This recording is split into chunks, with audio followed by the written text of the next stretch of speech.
going to be a chef, you're going to own a restaurant, you're not going to be around for Christmas. Your birthdays, forget it. Thanksgiving, what is that? Easter, the doors open at the restaurant. So, I mean, Christmas Day, the restaurant could be open for the right price. So, this industry, we are taking care of people.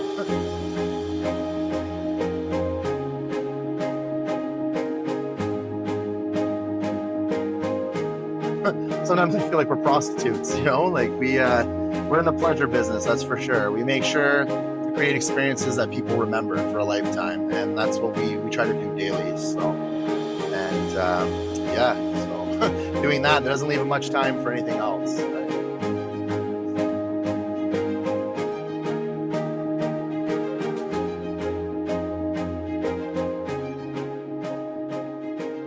I was about 16 and I started working at the Keg, which is a steakhouse.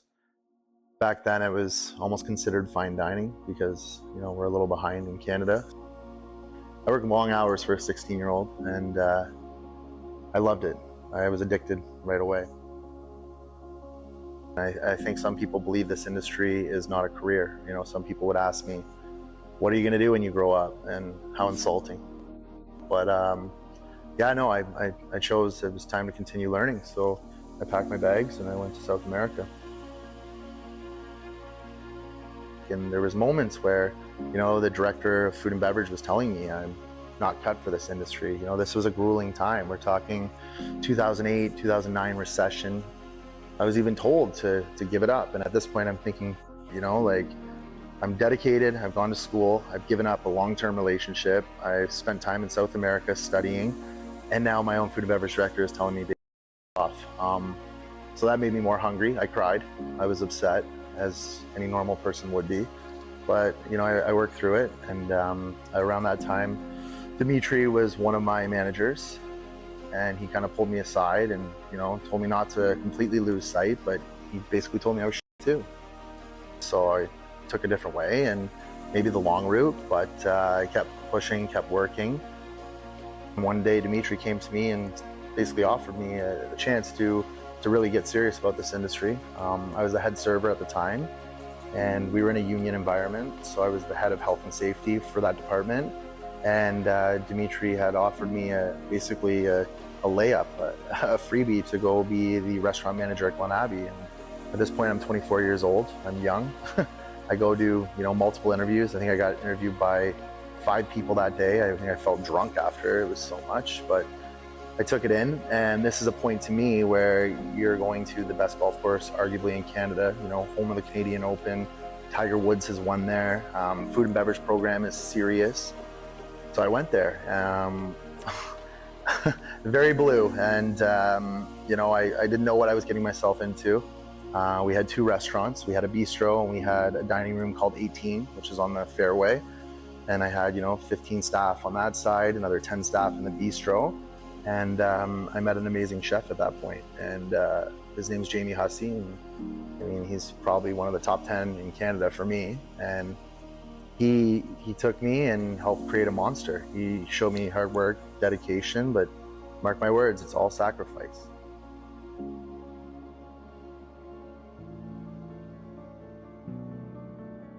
Mixology was a big thing, you know.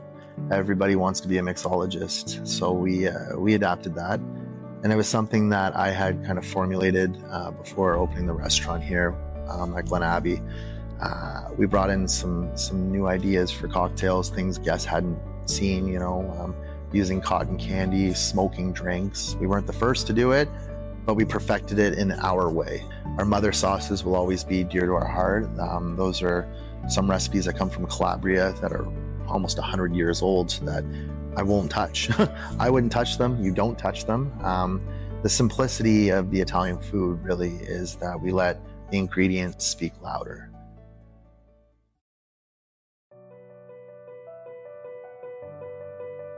Hello everybody, my name is Jamie Hussey. I am the Director of Food and Beverage at the Fairmont Jasper Park Lodge in Jasper, Alberta. I had the amazing adventure culinary-wise with Patrick Beattie at Glen Abbey when I was the executive chef there. We worked together in a fine dining restaurant, 18, and we executed 2 Canadian Opens together. Hashtag Rhodes Canadian Open, before it was like a thing.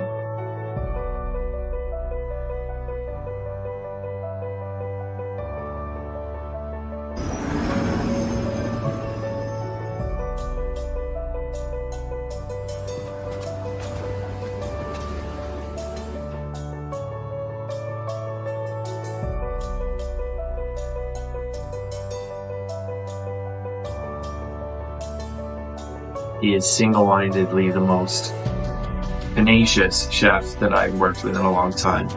And he's touching on all the things that are really important to us in the industry. He's touching on sustainability.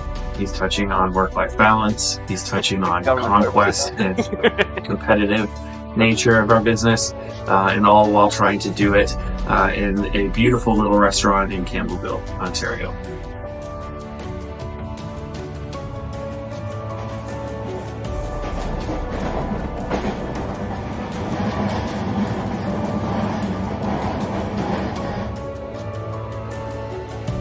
He's growing his own products, he's making his own beer, he's smoking his own meat, he's making charcuterie.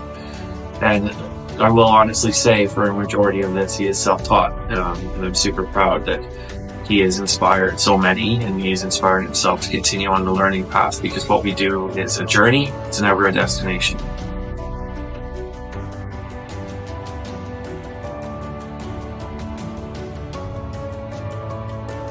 But we started to touch on what was really important, and that's building a family and a really strong team around you. And as a chef of culinary, I was very privileged to have a really strong team around me, and we were a family, and we overcame a lot of things together.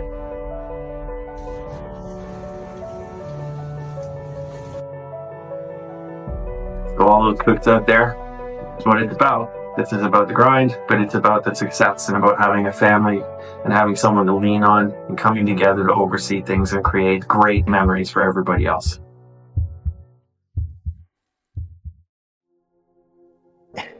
It's very understandable to cook something with an avant-garde approach because you're trying something outside of the box, okay? You're giving something the guests will eat with their eyes. But when you start to go back to simplistic, wholesome Italian cuisine, you're letting 3 or 4 ingredients speak louder, right? So if you f up those 4 ingredients, you look like and what I mean by that, there's a tomato, there's some onion, there's a garlic, it's a sauce, some extra virgin olive oil.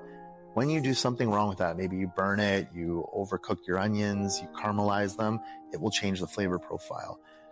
You look really bad if you don't do those things right, because you're supposed to be respecting. And our mixology approach was organized chaos. It was fun. We were, like I said, cotton candies, smoked drinks. We were doing our own bitters, our own syrups. And then we wanted to take that kind of approach because we had the fundamentals. We're supposed to had the recipes. We understood the family that built this place. The recipes were there. They're carved in almost Roman stone, you know. So we took those and we've just elevated some of the plating. Everyone talks, what is scratch cooking? It's literally made from scratch, starting with nothing. And that's something we do, and we really try to portray that on the plate. And there should be a sense of seasonality with that. So is it honey season? Is that how we're going to sweeten something like a vinaigrette? Is it maple season? Are we in the springtime? So just little things like that to work with the ingredients that we have and to focus on the time of year, letting ingredients speak for themselves. We're taking those plates and just lifting them up just a touch. You know, you don't want to bastardize anything. You want to respect the roots, the culture of the food from Italy, but at the same time, we're in an era now where people are eating with their eyes.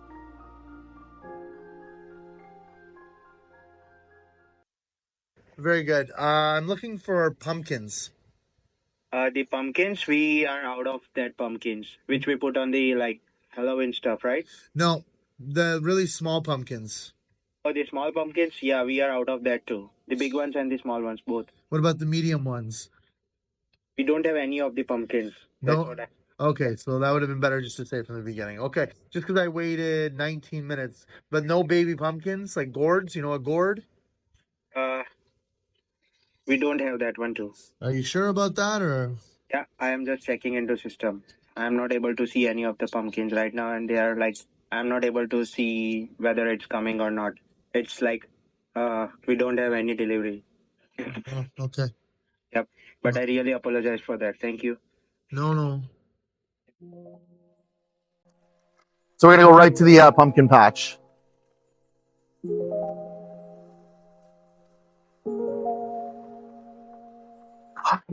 Hi, buddy.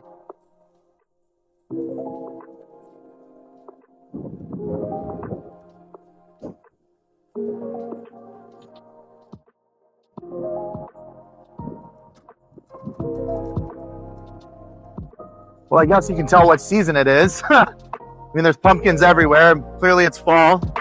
But, you know, the problem I'm having is with this food contest, I'm, you know, for the best chef in Halton, I'm trying to create a dish using baby pumpkins. Now, I've been to 20 farms in the GTA looking for little baby pumpkins. Similar to this squash, about that size, a little bit smaller. And those little baby pumpkins will actually be the plate. So we can serve the dish inside the pumpkin. Now, the problem with that, we're a little late. We're a little behind the 8 ball. We were invited to do this culinary cook-off, and I didn't have time to get these pumpkins. So I've gone farm to farm to farm, and every purveyor, everyone's telling me the same thing. The pumpkins, we can't get the right size. So it's becoming a pumpkin crisis. And it's... Yeah, we're 3 days out from the competition. And yeah, we're a little nervous, but that's a good thing. It means that we obviously care. There's some good restaurants there, and we look forward to competing.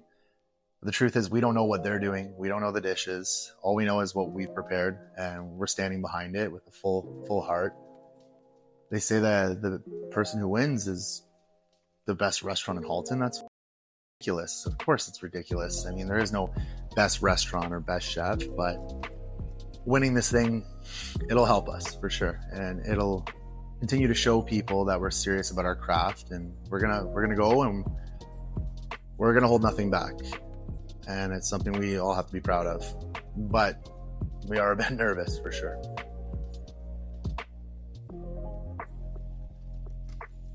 Okay. Hey, Paul, it's Patrick. Hey, what's up, man? How we doing? Good, good. We should be printing around 1 o'clock tomorrow. Okay, cool. So I will pick them up tomorrow, and that's great. What is the total? I don't even know yet. Okay, just because I wanted to know how much cash to bring you, or I can settle up with you the next day if you want, or whatever works. Yeah, that's fine. I'm not worried about that. I'll just you're leaving 3, 4? Yeah, 3, I guess. Yeah, around there. Yeah. 3. Okay. Should all flow perfect. Okay, I hope so. I appreciate you, buddy. Yeah. Keep the phone on, and either way, I'll see you tomorrow. Okay, sounds good, bro. Thanks. Bye. Thanks, Bye. Should be ready for tomorrow? What the should be ready? I don't work on should be's. You're gonna go get the shirts at 3 o'clock? And then we have the chef jackets washed just as a backup if this guy fucks us? Okay, that's simple. I didn't know. I have mine in the car. No, we've washed your jacket. Oh, sorry. And it's not you, but I mean, I don't trust anyone. There's only 2 people I trust in this world, Tycho. One of them's me, the other one's not you. So, you're so French. You got like your little knapsack with you, like ready to catch the trains. Oh, did you say that?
All right, so we're done, and I'm exhausted, but it went really well, and I think we have a really good chance. Felt good. Everything came together. The dishes, yes. I think people they understand and we captured what we were doing. So hopefully we get the win. We'll find out momentarily, but there was some good restaurants out there tonight, 100%. There's some stuff that might give us a run for our money, but there's nothing that we could have done more, honestly.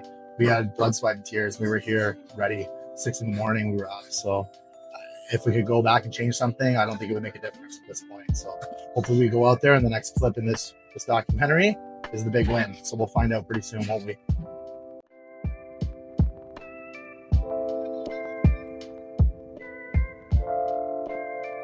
Bistro, Chef Patrick Beatty. 23 Battle of the Chef winner, Burrow.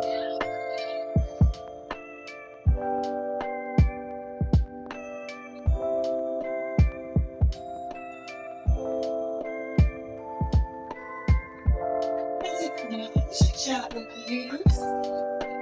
And when you have it, we're going to name the winner of the Air Canada Series. That was absolutely gut-wrenching. I'll be honest with you, it hurts like hell. We were up there and amazing, another restaurant won and they did pig's feet, which is awesome. Trotters, love it. I was thinking that was too risky for this competition to do, like a cheek or, a foot of an animal. So basically we did what we did and we didn't win, but shout out to them because they won. I'd love to know what the voting was, but we're not going to be sore losers here and ask like what it came down to. But they were trying to give us an achievement award and that's great and all, but sorry, there's no place for second for me. We came to win, so we didn't win, and it hurts right now. It hurts like hell. That's raw. And they gave us the achievement award and I handed it to my CDP Squid. I said, you hold on to it. And the one chef had the audacity to look at me, and maybe he's right, I don't know, I'm in the moment, but he said, you don't want the award? No, of course I don't want the achievement award. I came to win, not to be second place or runner-ups.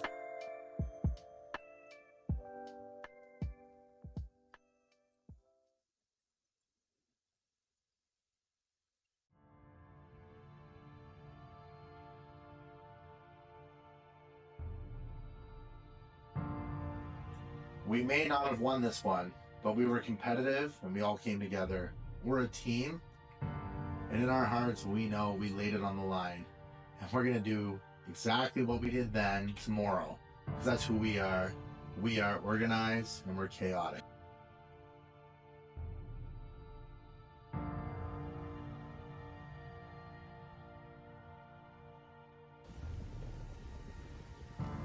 About 3 years in, and we were burnt. There's no doubt. We were exhausted, and we put our best foot forward, but we were still chasing our tails. And a chef walked in. He came into stage with us, and he had worked with Jamie Oliver, and he had said some things to me about simplicity and focusing on ingredients. I didn't realize then, but the answers were there. Instead of, manipulating and cutting a tomato really small or, brunoising a grape, I needed to focus just on letting that vegetable or that fruit be what it is and maybe cook it in a different technique or fashion. And so that's kind of stuck with us. And then we wrote a cookbook and we sent it to, a 3 Michelin star chef, Grant Atchis, the best chef arguably in the world. And Grant loved it and he co-signed it. He wrote quotes for the cookbook, and it assured us that we're on the right path. And I believe that life's full of waves, and we have to ride the waves. And we'll continue to ride those waves, whether they're good waves or bad waves. Once you get on a wave, it can carry you to a new place. Research, local is focal. Build from scratch, taste and listen. Head to the forest and cook for love. Dig deep and respect the seasons. Head back to the forest. Cater from your garden and forage sustainably. Stop asking. Eat with your eyes and cook with your heart. Start doing. Respect the season. Build the culture. Pass the knowledge. Embrace the change. Solutions, not problems. Simple cutlery, but we always need a proper wine glass. Presentation is your creativity. Live for your experience and set the tone. Exceed expectations. This is Organized Chaos.